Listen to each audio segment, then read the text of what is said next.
toujours le bonheur et la grâce m'accompagneront devant sa face, dans sa présence, tellement de joie, tellement de joie. Et nous savons que ce ministère, n'est-ce pas, n'est pas un ministère humain. Ok, ce n'est même pas un homme qui a décidé de commencer avec le ministère. Je suis resté un jour et l'Esprit dit que mais qu'est-ce qu'on t'a dit?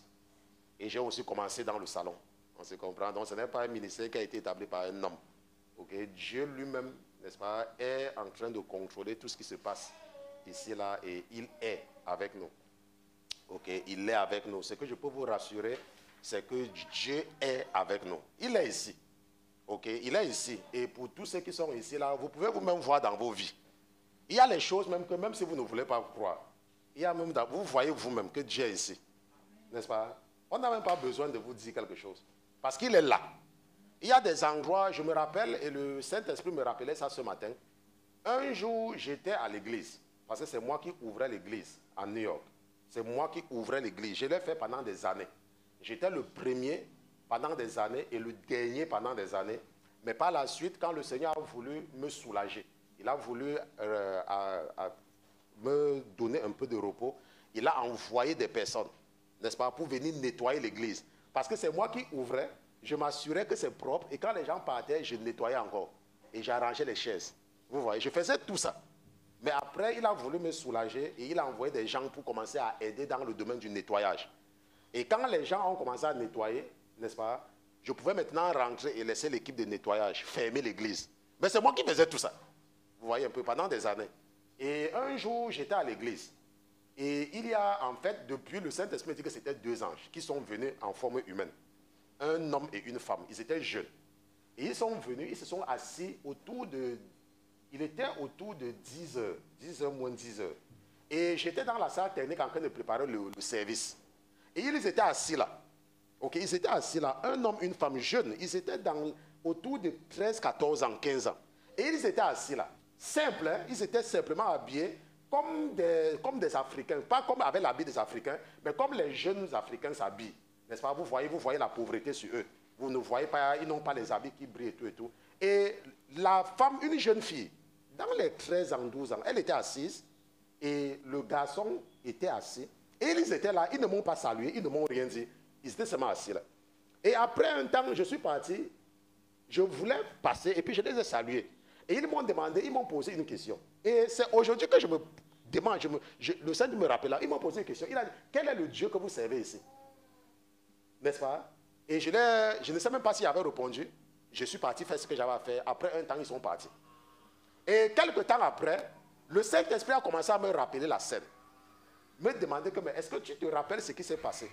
Et comme nous avons des caméras dans l'église, je suis parti regarder l'enregistrement pour voir, n'est-ce pas, les gens qui étaient là. Il n'y avait rien dans l'enregistrement de la caméra. Il n'y avait rien. Il n'y avait rien. Il n'y avait personne. Mais moi, je sais que j'avais vu les gens. Et il m'avait posé une question. Quel est le Dieu que vous servez ici? Vous voyez un peu, quel est le Dieu que vous servez ici? Et c'est ce matin que le Seigneur me rappelait, n'est-ce pas, cela. Nous devons comprendre une chose, c'est que parfois, et c'est ce que nous allons voir, je vais continuer avec, dans le cadre de l'enseignement, et nous allons revenir là-dessus. La dernière fois, nous avons vu vous voyez, ce que je suis en train de faire, les gens qui ne mettent pas le temps. Hein. Parce qu'il y a les gens qui, au lieu de respecter le temps, ils disent que Holy Spirit. Ok, il n'y a rien comme Holy Spirit. Ok, notre Dieu est un Dieu d'ordre. Vous voyez, je mets le temps. Par exemple, quand moi je prêche, je sais que je dois prêcher 1 heure. Donc, s'il est 1 heure, j'arrête. Et je dis que next time. Hein, tonton Pierre, next time. Où est le Holy Spirit dedans? Il y a les gens même quand ils veulent prêcher. Tu es jeune. Un homme se met devant toi. Et la Bible dit que tu ne dois pas vivre dans la fornication. Mais tu es en train de dire que, oh, je ne sais pas ce qui est arrivé. Tu sais ce qui est arrivé. Tu sais très bien ce que tu faisais. Tu sais. Tu vas me dire que tu ne savais pas comment. Quand tu as faim, tu sais que tu dois manger. Mais quand tu te retrouves dans un hôtel avec une femme et que ce n'est pas ta femme, tu ne sais pas que tu ne dois pas faire quelque chose. Hein? Donc c'est un peu ça. Il ne faut pas laisser le diable nous tromper. Hein. Donc la dernière fois, nous nous sommes arrêtés quelque part et nous allons continuer avec cette série d'enseignements sur la manipulation des rêves. Je remercie le Seigneur que cette série, n'est-ce pas, sauve beaucoup de personnes déjà. N'est-ce pas? Il y a beaucoup de personnes qui m'envoient beaucoup de témoignages par rapport à cette série d'enseignements sur la manipulation des rêves. Ok? Et ce que nous avons vu la dernière fois, nous nous sommes arrêtés au niveau de Daniel qui était parti devant Nebuchadnezzar. Ok? Et nous avons commencé cette série avec le livre des Nombres. Nous avons vu dans le livre des Nombres, et nous allons partir là-bas, Nombre chapitre 12, avec le frère Pierre, parce que c'est notre texte de base. Nombre chapitre 12. Et nous allons lire à partir du verset 1. Nombre chapitre 12, notre passage de base, à partir du verset 1. Donc, qu'est-ce que la Bible dit? Amen. Nombre chapitre 12, verset 1. Or, Marie et Aaron parlaient contre Moïse. Or, Marie et Aaron parlaient contre Moïse Au sujet de la femme éthiopienne au sujet d'une Africaine qu'ils donc, avaient prise. que Moïse avait pris. Une femme africaine. Moïse avait pris une femme africaine. Amen. Car il avait pris une femme éthiopienne. Il avait pris une Éthiopienne. La Bible dit que, la Bible nous dit, ok, que Moïse avait une femme. Et la Bible nous donne le nom de la mère de Gershon. La Bible nous donne le nom de la mère des enfants de Moïse, n'est-ce pas? Et la Bible vient nous dire que, en dehors de Séphora, Moïse avait pris une femme. Il avait pris une femme africaine. Moïse, à qui Dieu parlait, il a pris une femme. Et maintenant, comme ce qu'il avait fait n'était pas bien, parce que cela s'appelle l'adultère, la Bible dit que sa sœur, parce que c'est elle, n'est-ce pas, c'est Myriam, Marie, elle a ouvert sa grosse bouche pour parler mal contre son frère.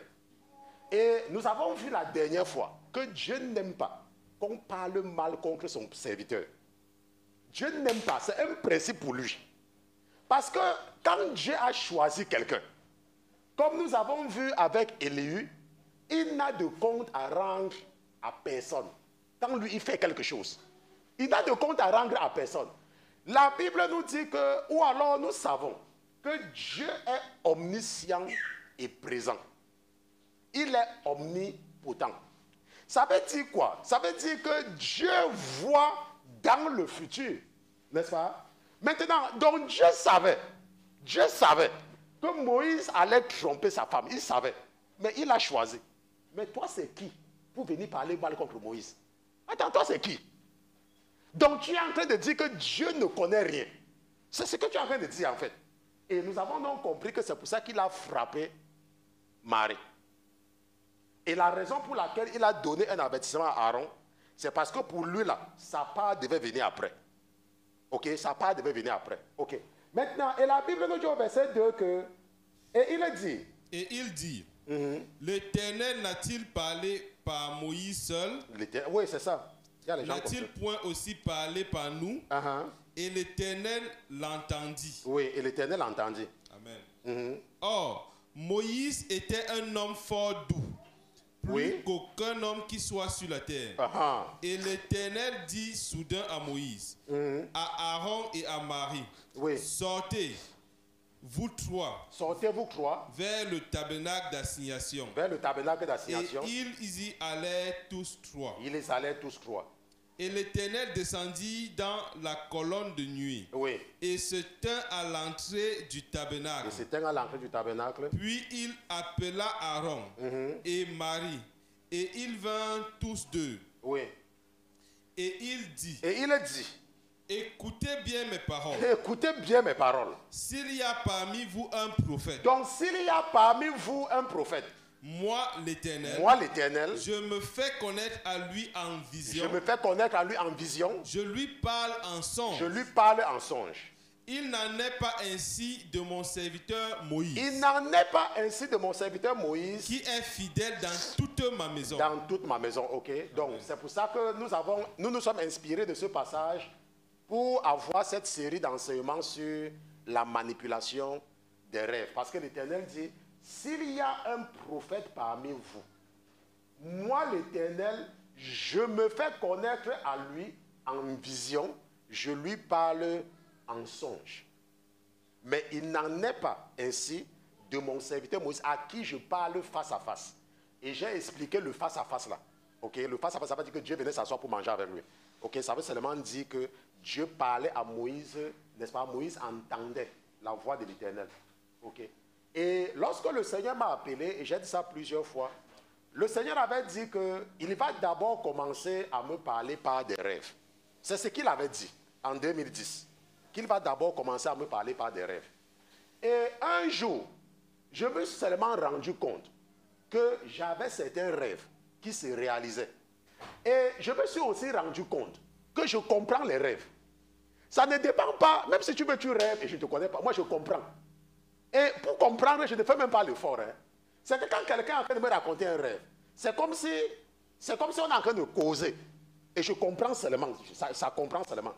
Bon, maintenant, mais il y a des rêves qui n'ont pas de sens. C'est un peu comme, tu prends... où sont les enfants là? C'est même bien aujourd'hui, peut-être qu'on s'occupe de quelque part. Si on pourrait s'occuper de comme ça chaque fois, n'est-ce pas? Donc, vous voyez que parfois un an, j'ai parlé, ils sont en train de revenir. Maintenant, on est de rester là où ils étaient. On est de rester là où ils sont. Donc, parfois, un enfant peut te parler. Un enfant de 2 ans peut te parler, n'est-ce pas? Mais ce qu'il dit n'a pas de sens. Mais lui, il est en train de parler. Je ne sais pas si vous me comprenez. C'est la même chose. Il y a des rêves qui n'ont pas de sens. Et tu peux donc venir raconter au pasteur, pour toi, ça a un sens. Mais sur le plan spirituel, ça n'a pas de sens. Et qu'est-ce que le pasteur fait en ce moment? Le pasteur fait comme le pasteur, comme tu fais avec un enfant. Tu dis, yes. Tu vois un peu. Et l'enfant, lui, il est content. Mais sur le plan spirituel, ça n'a pas de sens. Parce que c'est le patois, c'est comme le langage d'un enfant. Mais l'enfant, pour lui, ça a un sens. Tu vois? Et tu n'es pas là pour dire à l'enfant que tais-toi. Tu le laisses, parce que c'est comme ça qu'il apprend aussi à parler. Donc, nous sommes donc inspirés de ce passage. Okay, pour comprendre que Dieu parle par des songes aussi. Okay? Et nous avons vu le cas de Jacob. Nous avons vu le cas de Joseph. Nous avons vu le cas de Salomon. Et nous avons dit, lorsque nous étudions ces cas-là, que tous les rêves ne sont pas des rêves. Il y a des rêves qui sont en fait la réalité. Ça veut dire que Dieu vient, il te prend, ou Dieu envoie son ange venir te prendre, et t'amène quelque part, dans un certain monde. Okay? Et là-bas, on te fait vivre quelque chose. Et quand ça finit, on te reprend, on vient te remettre dans ton corps physique.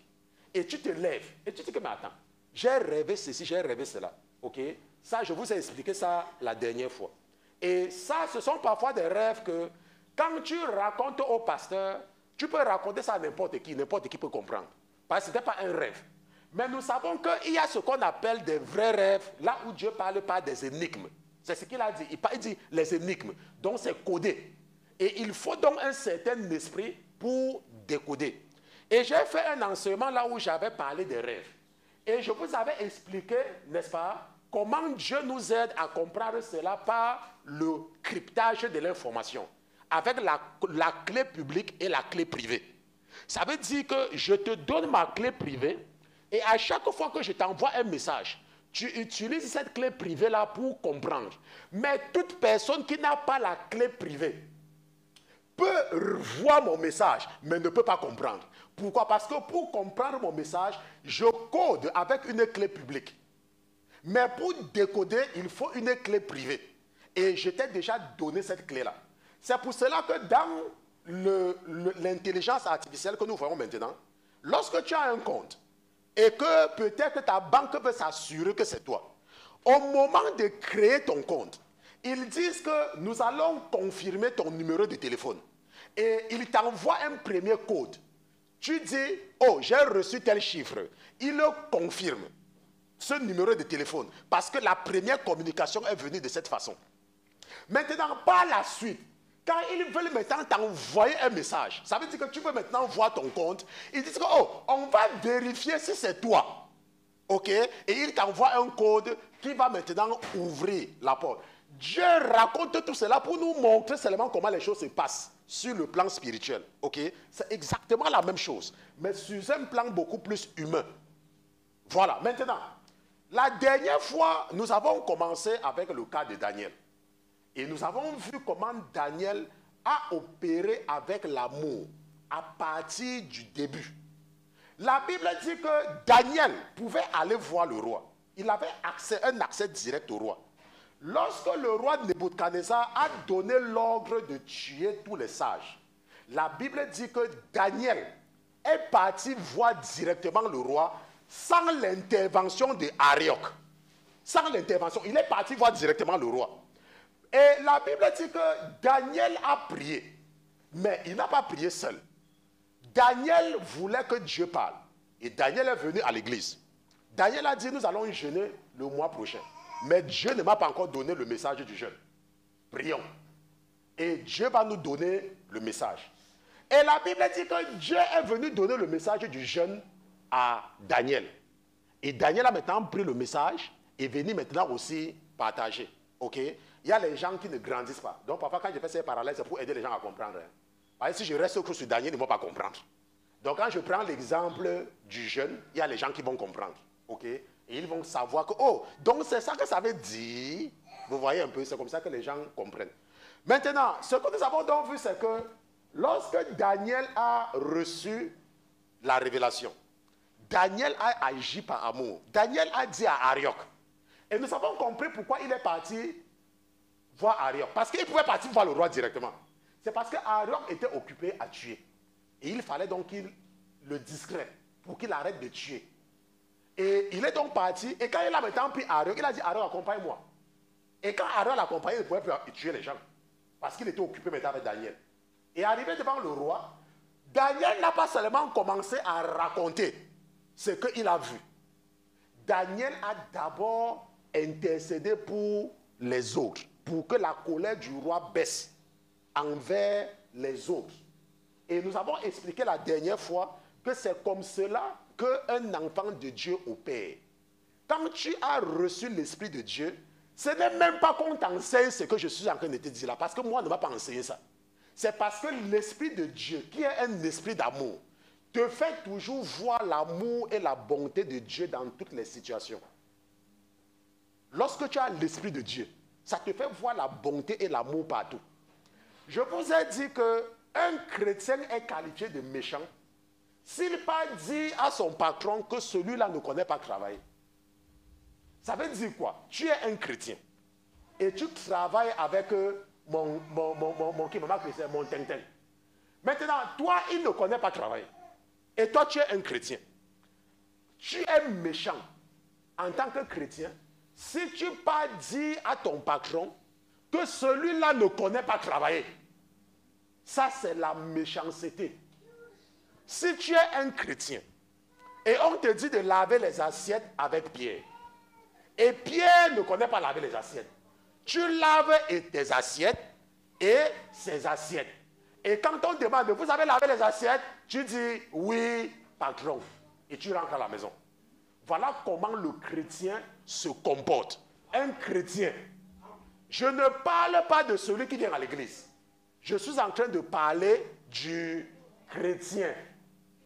Ok, on a compris. Tonton Pierre, nous allons continuer. Parce qu'on a fait le rappel en quelques minutes pour que les autres comprennent. Ça nous a pris quelques temps, mais le rappel est important. Nous allons donc maintenant partir dans Daniel chapitre 2. Nous allons lire à partir du verset 24. Daniel chapitre 2. Nous lisons à partir du verset 24. Parce qu'on a déjà lu, j'ai fait le rappel. Le verset 24.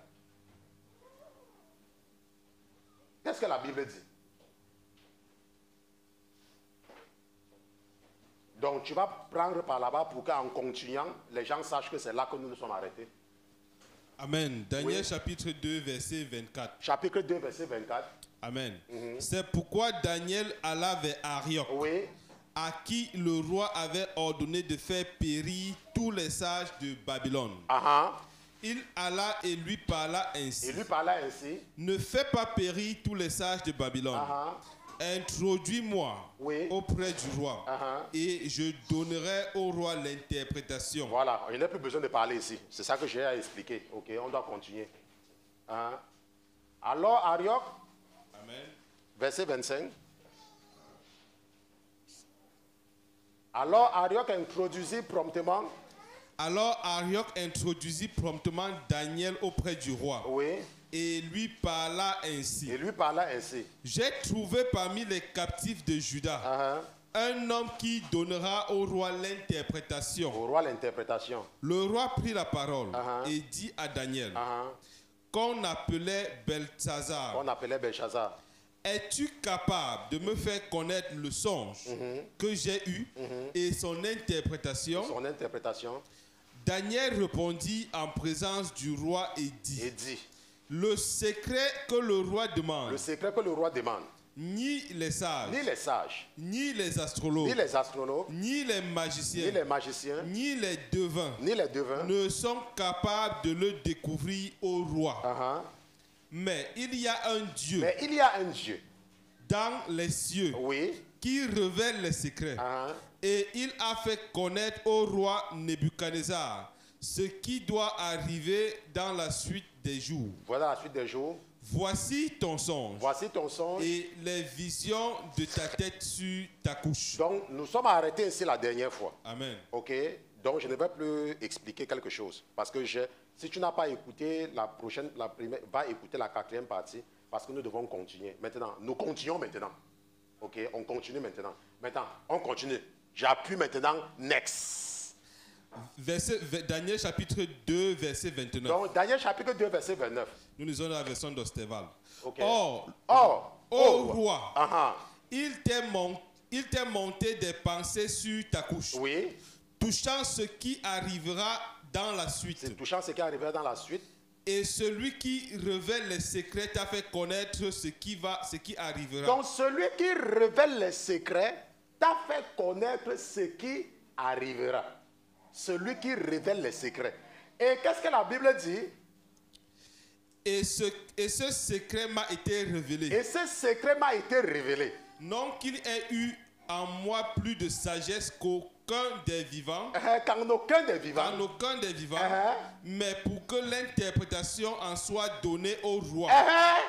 Et que tu connaisses les pensées de ton cœur. Bon, maintenant, nous voyons une fois de plus la démonstration de l'amour et de l'humilité de Daniel. Parce qu'il y a des gens, ils disent que ils sont les seuls prophètes qui existent sur la terre. Qu'il n'y a pas un autre pasteur. Toutes les églises sont des fausses églises. Qu'il n'y a que leur église qui est vraie. Donc quand toi tu pars dans une autre église, votre pasteur ne connaît rien. Viens voir mon pasteur. Daniel dit que non pas qu'il y ait en moi plus de sagesse qu'en aucun des vivants. Ce n'est pas que je dépasse quelqu'un. Vous voyez? Et ça, c'est la démonstration de l'amour et de l'humilité d'un homme de Dieu. Il a qu'à dire que ce n'est pas parce que je suis... Mais nous savons que ça a dépassé tout le monde.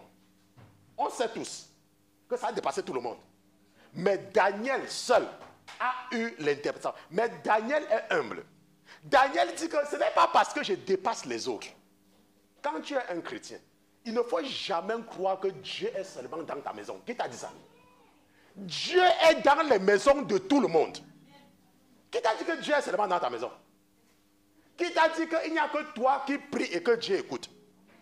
C'est pour cela que nous avons les groupes de prière. Parce qu'il y a des gens qui pensent que eux, ils peuvent prier seuls. Et Dieu va les écouter, ils vont prier seuls. Donc quand tu leur dis que viens te joindre au groupe de prière, ils disent que non, moi seul, je connais prier. Les autres vivent dans le péché. Dieu ne va pas les écouter, Dieu va m'écouter seul. Attends, moi je vous dis ce que moi je connais. Donc si tu es un chrétien avec cette habitude, il faut que tu te débarrasses de ça très vite. Il faut que tu apprennes à t'associer avec les autres. Ok? Maintenant, la Bible nous dit au verset 31 que, ô roi, tu regardais et tu voyais une grande statue. Cette statue était immense. Et d'une splendeur extraordinaire. Elle était debout devant toi. Et son aspect était terrible. La tête de la statue était d'or fin. Oui. Sa poitrine et ses bras étaient d'argent. Son ventre et ses hanches étaient d'airain. Ses jambes étaient de fer. Oui. Et ses pieds en partie de fer et en partie d'argile. Amen. Oui. Tu regardais.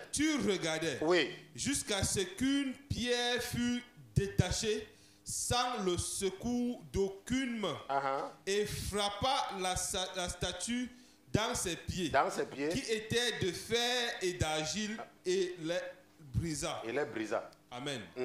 Alors le fer, l'argile, l'airain, l'argent et l'or furent brisés ensemble et devint comme la balle de l'air en été autant pour moi.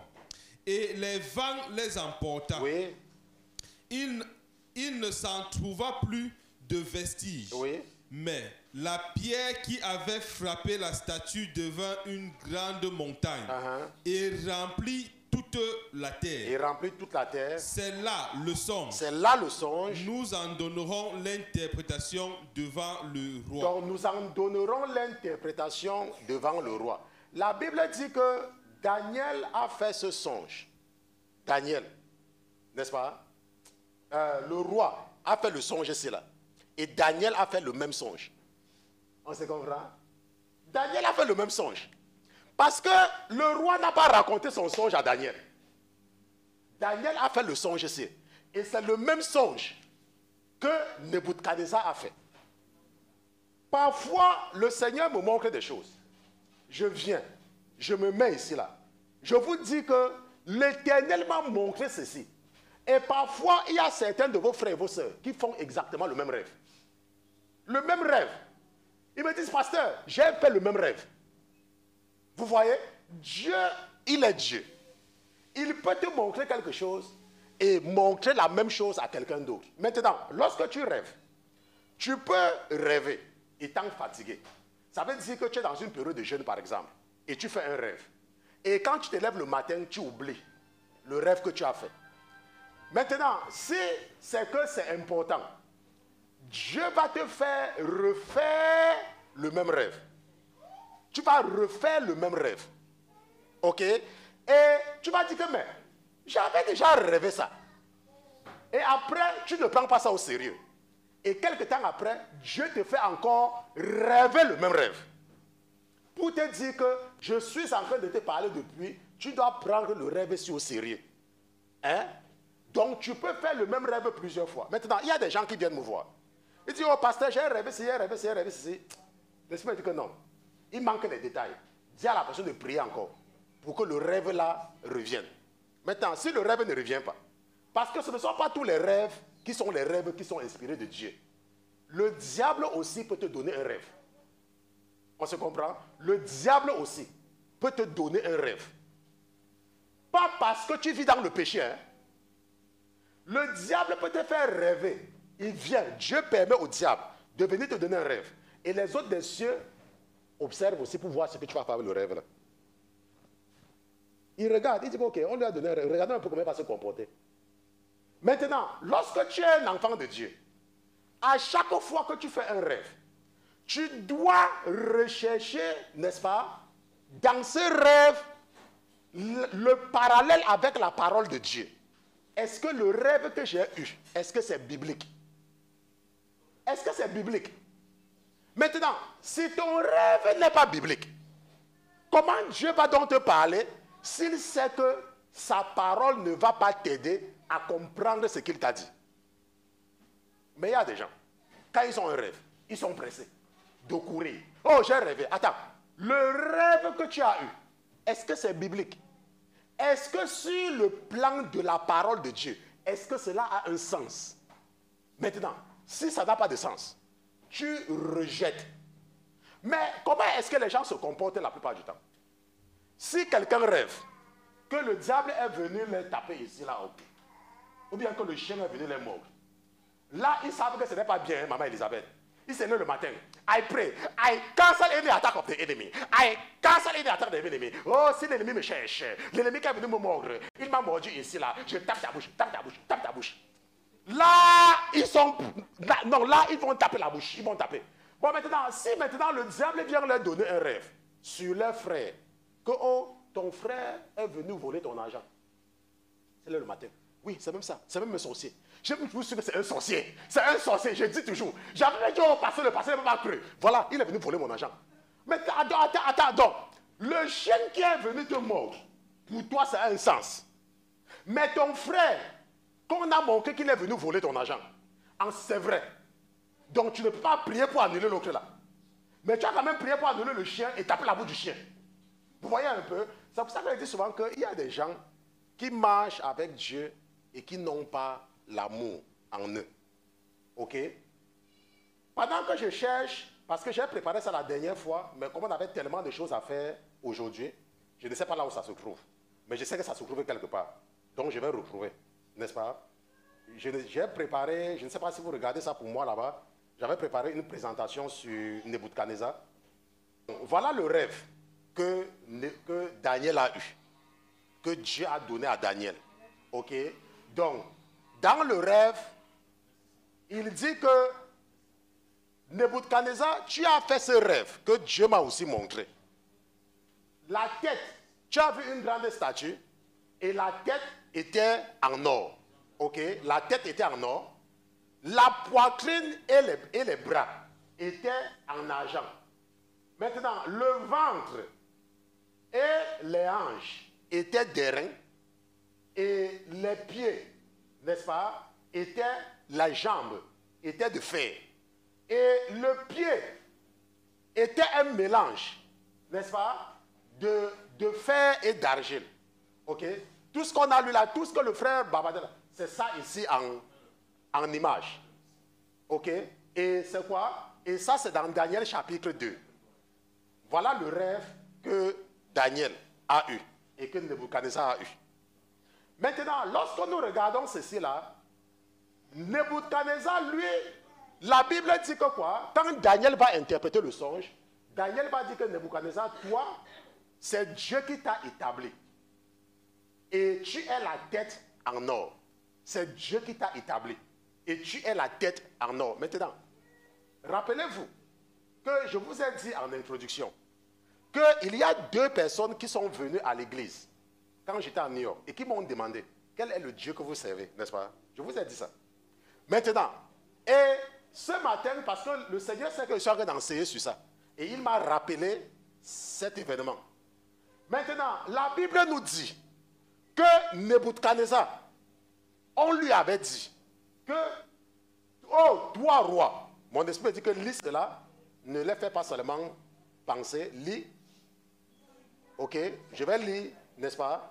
Maintenant, voilà ce que la Bible dit, que toi, ô roi, tu es le roi des rois, auquel le Dieu des cieux a donné le règne, la puissance, la force et la gloire. Ok? Il a remis entre tes mains les enfants des hommes, les bêtes des champs et les oiseaux du ciel, en quelque lieu qu'ils habitent, et il t'a fait dominer sur eux. C'est toi qui es la tête d'or. N'est-ce pas? C'est toi qui es la tête d'or. Maintenant, ce n'est pas ça qui m'intéresse. Après, ça ne m'intéresse pas. Mais ce qui est intéressant, c'est que toi, ô roi, tu es le roi des rois auquel le Dieu des cieux a donné le règne. Ça veut dire que quoi? Ça veut dire que c'est Dieu qui a établi Nebuchadnezzar. C'est Dieu lui-même. Mais est-ce que Nebuchadnezzar connaissait Dieu? La Bible dit que Nebuchadnezzar adorait, pas la Bible. Si nous analysons les annales, non, la Bible dit ça. La Bible dit que Nebuchadnezzar adorait Marduk, qui était la divinité suprême des Chaldéens ou de Babylone. Marduk, n'est-ce pas? Mais la Bible nous dit que c'est Dieu qui a établi Nebuchadnezzar comme roi. Je ne sais pas si on se comprend. Je ne sais pas si quelqu'un comprend. Pourquoi? Parce qu'il y a des gens. Parce qu'ils ont eu un miracle dans leur vie. Peut-être qu'ils ont fait une fausse prière. Et ils sont partis à l'ambassade qu'on les a donné le visa. Quand tu es en train de vouloir leur parler de la parole, à la lumière de la volonté de Dieu, Ils ne t'écoutent pas parce qu'ils disent que s'ils n'étaient pas les enfants de Dieu, c'est que Dieu n'allait pas les donner le visa. Qui t'a dit ça? Qui t'a dit que c'est parce que tu avais besoin d'un enfant et tu as prié, tu es tombé enceinte, que tu fais la volonté de Dieu? Qui t'a dit ça? La Bible nous dit que Nebuchadnezzar ne connaissait pas Dieu, mais c'est Dieu qui l'a établi comme roi. C'est Dieu qui l'a établi. Parce qu'il y a des gens, quand ils viennent en Jésus, moi quand j'ai écouté cet enseignement pour la première fois, ça m'avait choqué. Pourquoi? Parce que je croyais que parce que Dieu m'a guéri du cancer, je connais la Bible. Mais un jour, j'ai entendu un pasteur parler. C'est venu me frapper sur ma gueule. Même. On t'a giflé. Un militaire africain t'a giflé, tonton. Un militaire africain t'a giflé. C'est venu me frapper sur la gifle. Même. J'ai dit, hein? Parce qu'il y a des gens, ils étaient malades. Il y a des gens qui n'étaient pas mariés et qui ont commencé à prier les prières qui n'ont même pas de sens. Et le mari est venu. Maintenant, quand ils ont le mari, tu les parles. Ah, tu vas me dire quoi? Moi, si je ne connais pas prier, est-ce que tu dois me donner le mari? Tu vas me donner le mari. Je connais prier. Il y a des gens. Peut-être la personne partait en boîte de nuit. Peut-être la personne chantait le ndombolo ou le zogolo, ou le makossa, ou le coupé décalé. Et subitement, un jour, un évangéliste parle, et la personne écoute. Et la personne abandonne le zogolo, ou le makossa, ou le kouloukoukoukou. Je ne connais un peu comment on appelle les chansons là.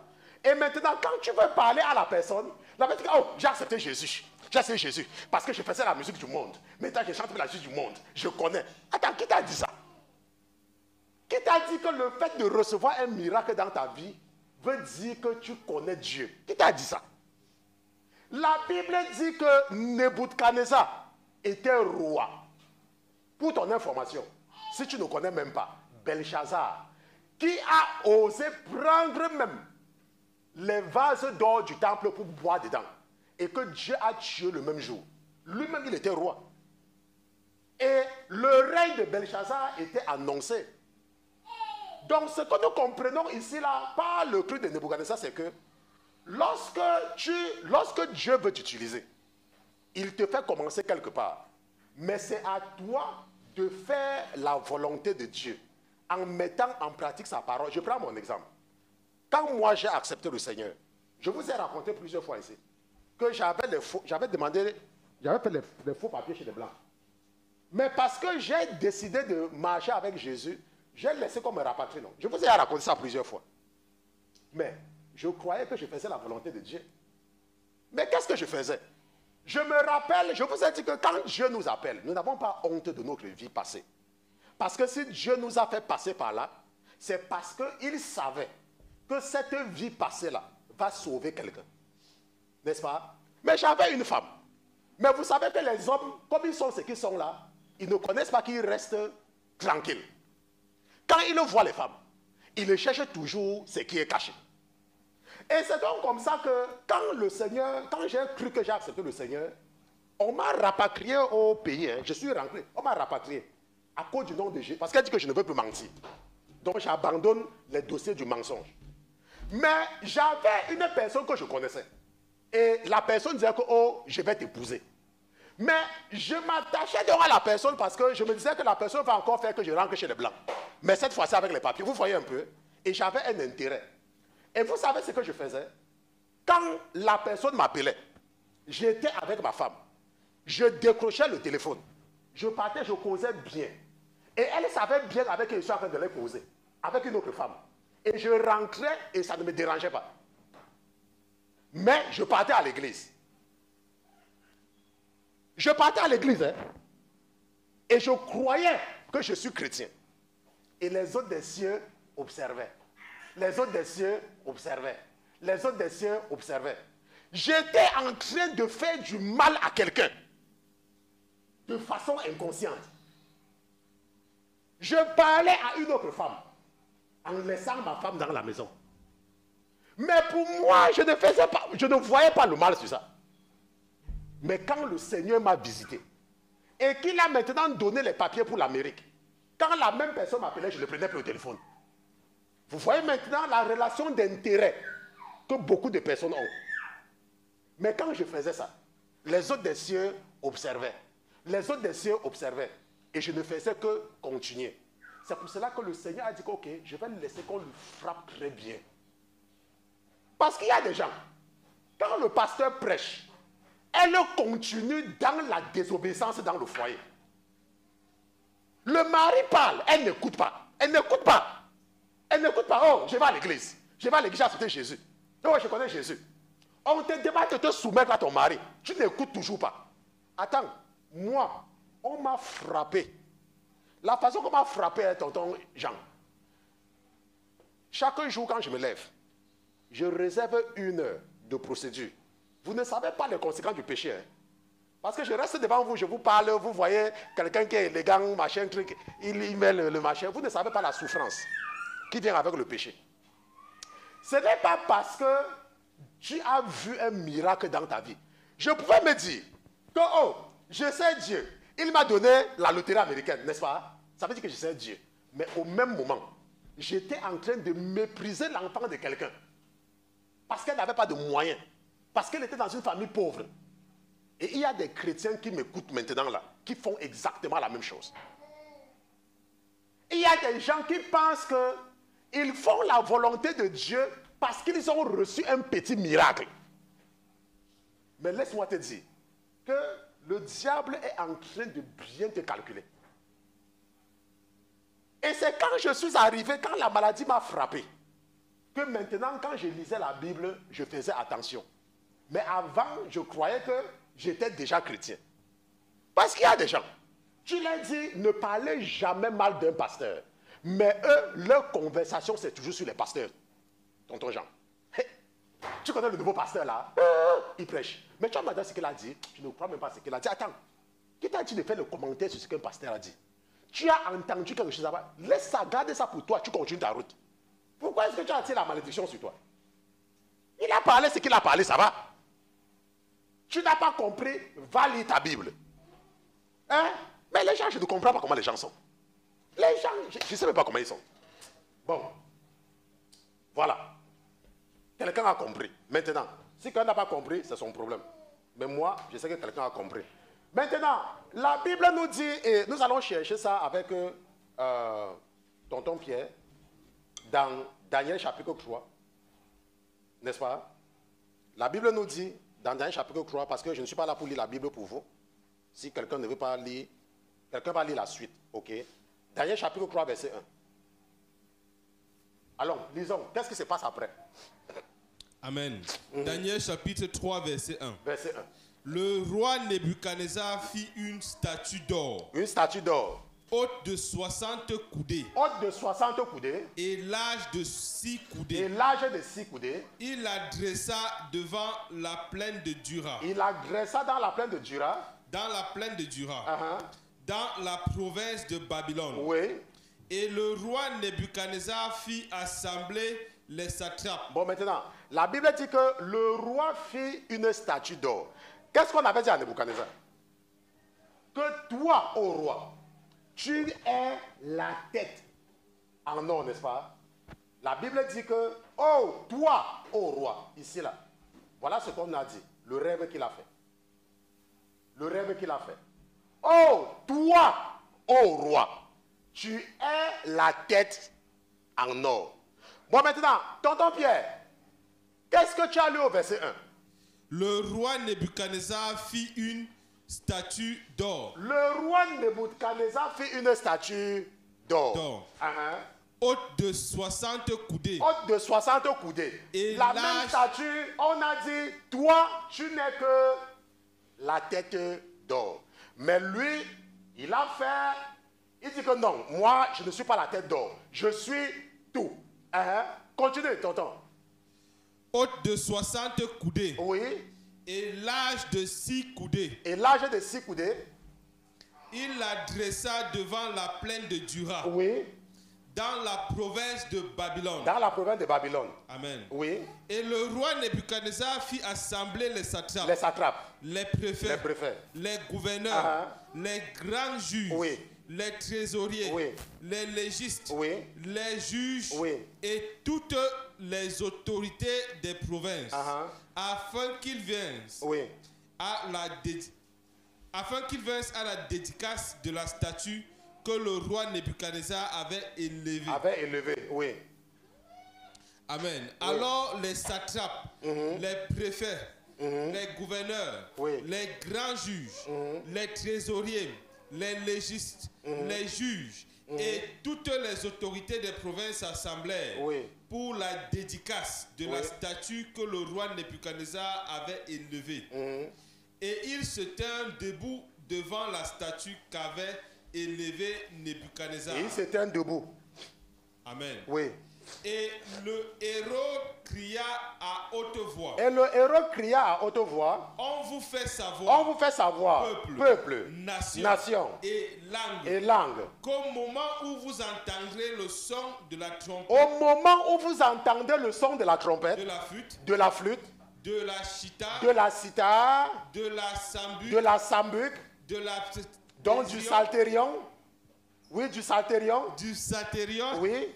De la cornus. De la cornemuse, oui. De la cornemuse. Oui. De toutes sortes d'instruments. Oui.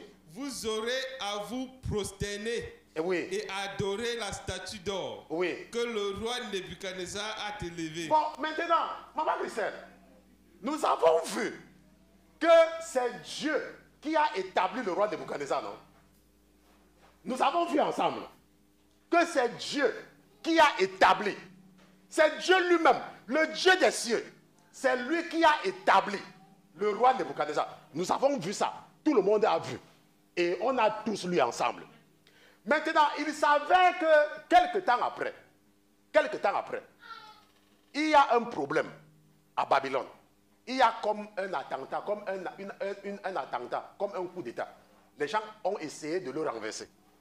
Et il s'est donc fâché. Quand vous lisez les annales de Babylone, et il voulait donc maintenant prouver aux gens que c'est Dieu qui l'a établi. Et il s'est rappelé de ses rêves. Mais ce qu'il a fait, c'est qu'il a seulement pris les détails du rêve qui l'intéressent. Et comme on avait dit qu'il est la tête d'or, il a dit que non, ce n'est pas comme ça que le rêve était. On avait dit que je suis l'or et que moi je serai toujours roi. Il y a des gens, quand ils font un rêve, ils viennent vers le pasteur. Le pasteur leur explique le rêve. Ils entendent avec un côté de l'oreille. Et après quelque temps, ils font exactement le contraire de ce qu'on leur avait dit. Exactement le contraire. Il y a une sœur qui a fait un rêve. Elle est venue vers moi. Quel est le rêve que la sœur a fait? Avant le jeûne, j'ai fait un rêve que je vous ai dit ici. Et la sœur a fait un rêve presque semblable. Et ce qui se passe, c'est même semblable. Maintenant, ce qui se passe, c'est quoi? C'est que la sœur vit en concubinage. On se comprend? Elle vit en concubinage. Et il y a donc un homme qui était venu demander sa main. Donc l'homme est venu, il a dit toc, toc, toc. Et l'homme a dit que, oh, je vais venir épouser votre fille. Et il est parti.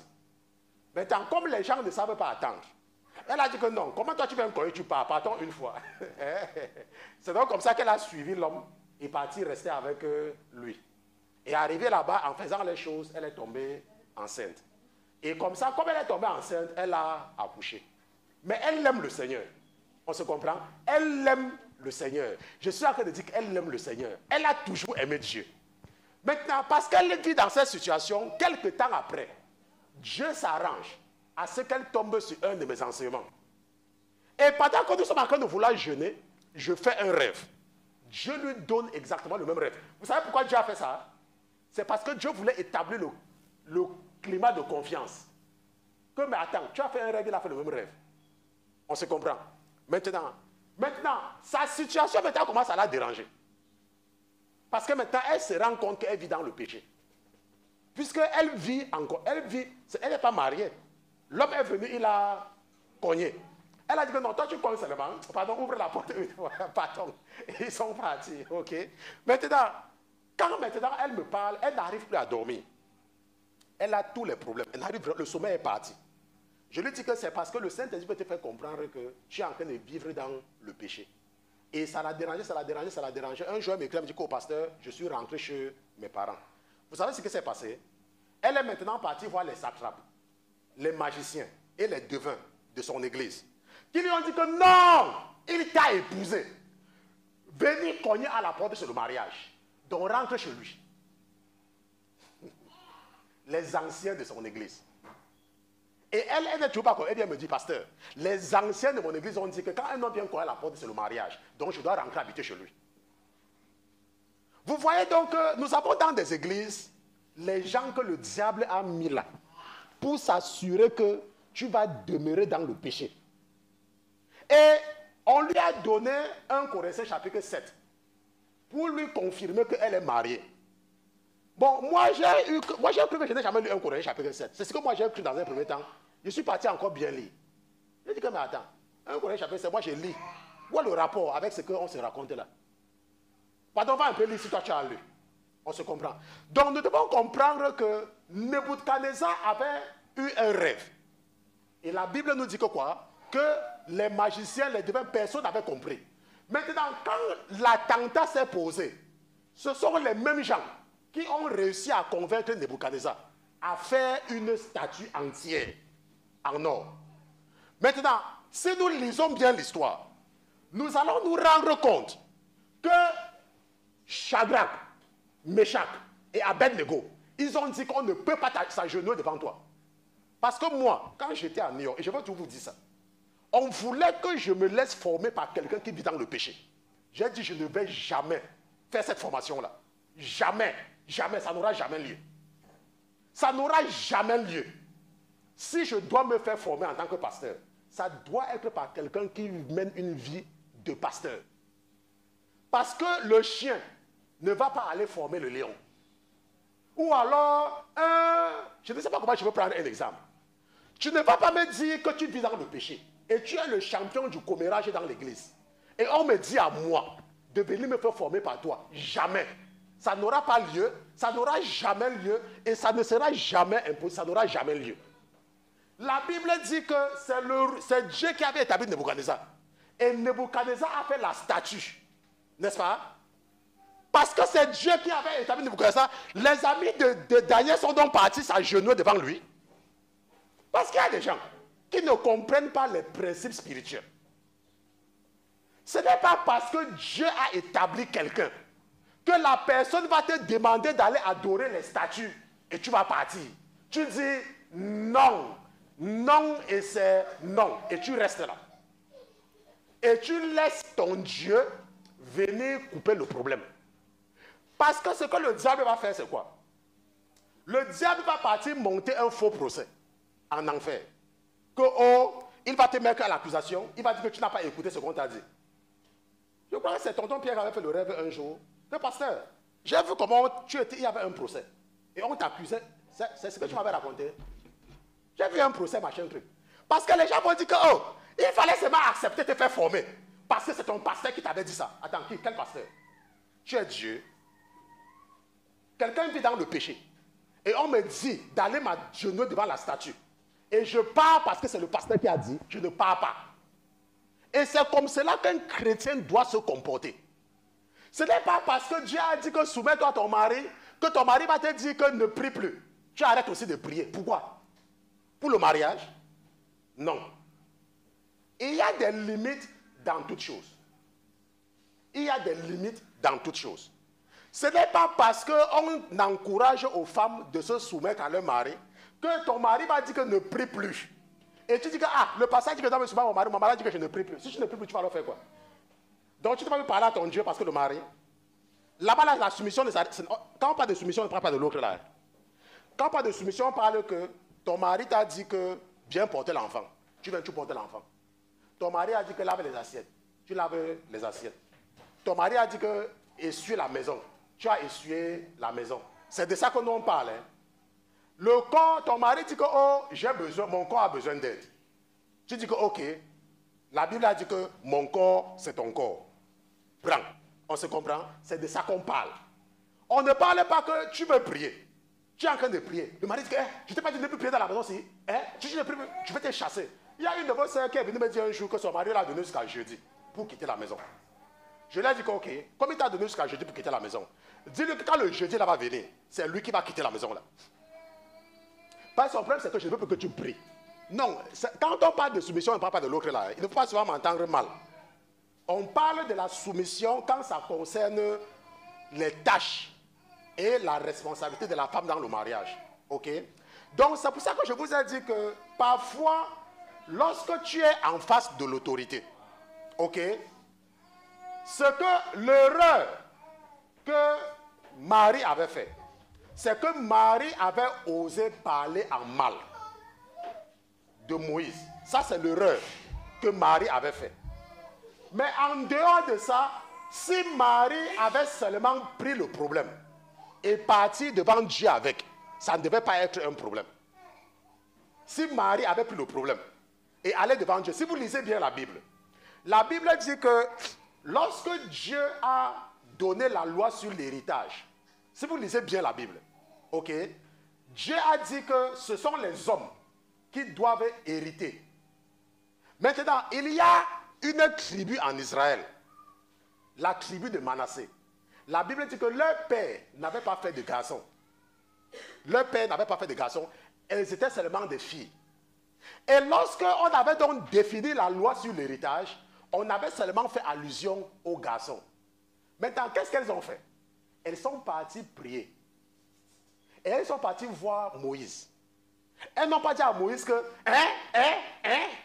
nous sommes les femmes. Jésus avait dit que, nous aussi on peut être pasteurs. Elles sont parties voir Moïse. Elles ont dit, mais Seigneur, c'est vrai, nous comprenons que l'héritage appartient aux hommes. Mais notre Père, lui, il n'a pas fait de garçon. Et nous sommes seulement les filles. Est-ce que ça veut donc dire que notre Père n'a pas droit à l'héritage dans la terre promise? Moïse a dit que, hey, elle parlait bien, hein? Attendez, je ne vais pas demander au Seigneur. Et la Bible dit que Moïse est parti avec la requête, n'est-ce pas, des enfants de ces filles-là, devant Dieu. Et Dieu a dit à Moïse que ce qu'elles ont dit, elles ont raison. Mais il y a des gens, ils ont un problème. Ils ouvrent leur grosse bouche et ils partent. Ils parlent partout. Ils parlent partout. Moi, quand j'avais les problèmes, personne ne connaissait même le problème que j'avais. C'est quand je suis parti que j'ai commencé à vous raconter même le problème. Je restais tranquille. Et quand j'ai écrit ma lettre de démission, j'ai déposé devant le Seigneur, j'ai dit, Seigneur, si c'est ta volonté, donne-moi un signe. Et c'est resté là pendant quelques semaines. Avant qu'il m'a donné un signe, le jour-là, quand j'ai eu mon signe, j'ai pris maintenant, j'ai mis dans l'enveloppe. Je suis parti remettre.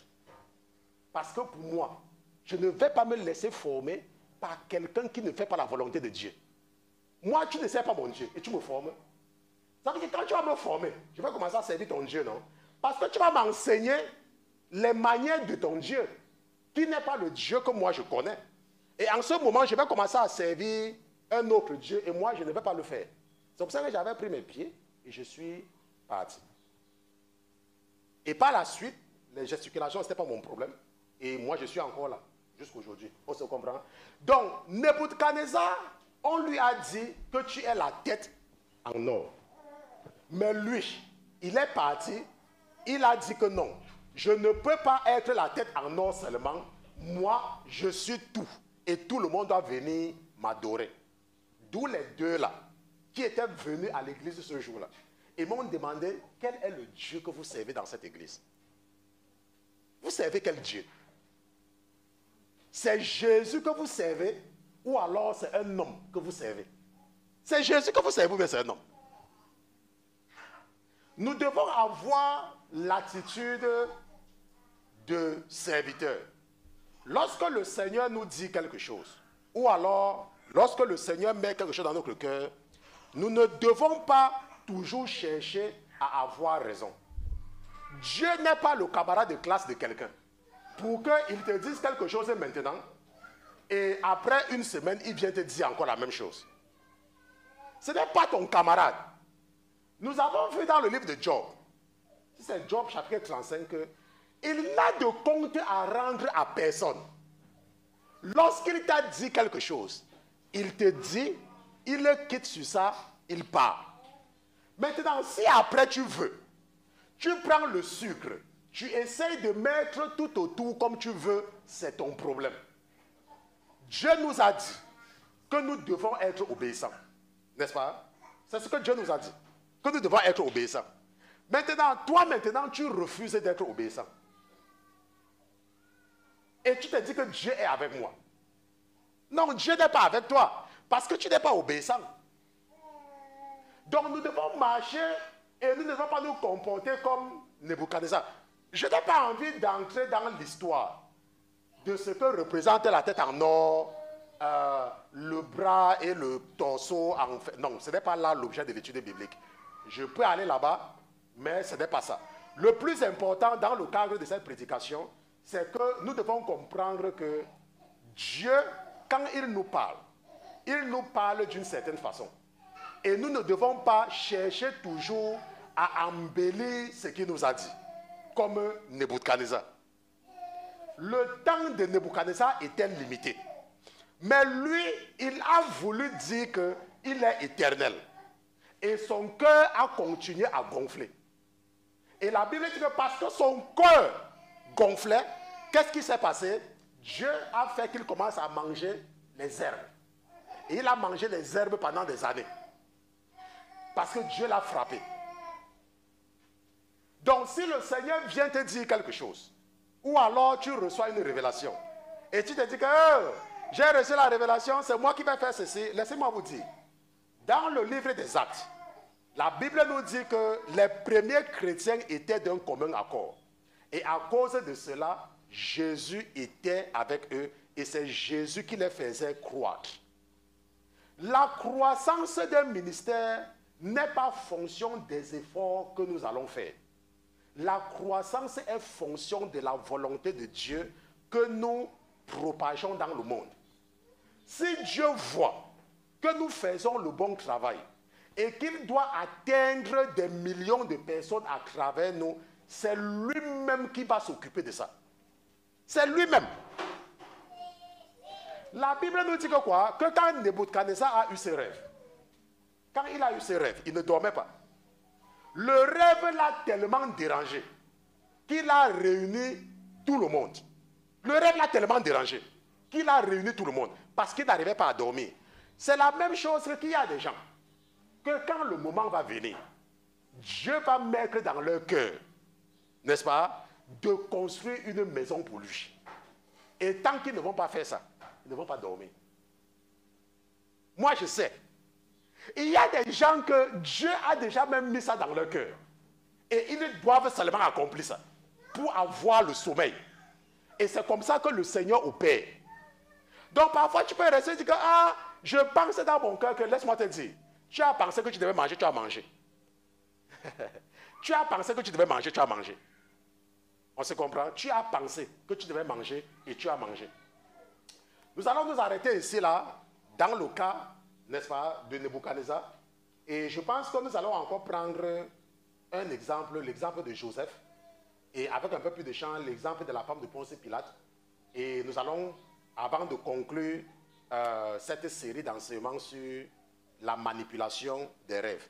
Et ce que je voudrais encourager notre sœur, c'est que Dieu t'a parlé dans un premier temps et tu as compris le message. Il ne faut pas laisser que les adeptes de l'ennemi qui se trouvent dans ton église t'encouragent à retourner dans le péché. Quand un homme vient cogner à la porte, ce n'est pas le mariage. On appelle ça les fiançailles. Ça veut dire qu'il est venu se présenter à ta famille. Ce n'est pas une raison pour toi de porter tes affaires et partir vivre chez lui. Hein? Ce n'est pas le mariage là-bas. Donc, quels que soient les hommes ou les anciens de ton église qui t'ont conseillé cela, il faut que tu saches que dans les églises, il y a des sorciers. Okay? Il y a des véritables sorciers dans les églises. Okay? Ils ne tombent pas dans leur piège. Il y a une soeur un jour qui est venue me dire, « Oh, pasteur Christian, mon pasteur a dit que je dois diriger la prière dans l'église. » Je lui ai dit que, ah bon, ton pasteur a dit que tu as dirigé la prière. Sur la base de quoi? Elle dit que, oh, pasteur, il a dit que je prie bien. J'ai dit, comme tu pries bien là, dis-lui de choisir un homme pour diriger et toi aussi, tu seras aussi en train de répéter. On se comprend? Il faut comprendre que Dans le monde spirituel, quand il y a l'onction sur toi, c'est visible. Et le diable, pour te détourner, tout ce qu'il a fait, c'est quoi? Ce n'est que de te faire poser un acte qui est contre la volonté de Dieu. Et s'il réussit à te faire faire cela, il sait que Dieu va enlever sa main sur toi. Et en ce moment-là, qu'est-ce qui va se passer? Le diable maintenant pourra bien te frapper. On se comprend?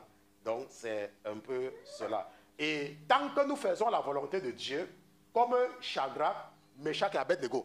Parce que, est-ce que vous vous êtes posé la question un jour de comprendre pourquoi on n'avait pas demandé à Daniel de s'agenouiller devant ses statues, mais plutôt à ses amis? Pourquoi est-ce qu'on n'avait pas accusé Daniel? Mais pourtant, Daniel était là. Mais pourquoi on n'a pas dit à Daniel d'aller s'agenouiller devant la statue? Parce qu'on savait déjà que ça n'aura jamais lieu. On savait déjà que Daniel ne va jamais le faire.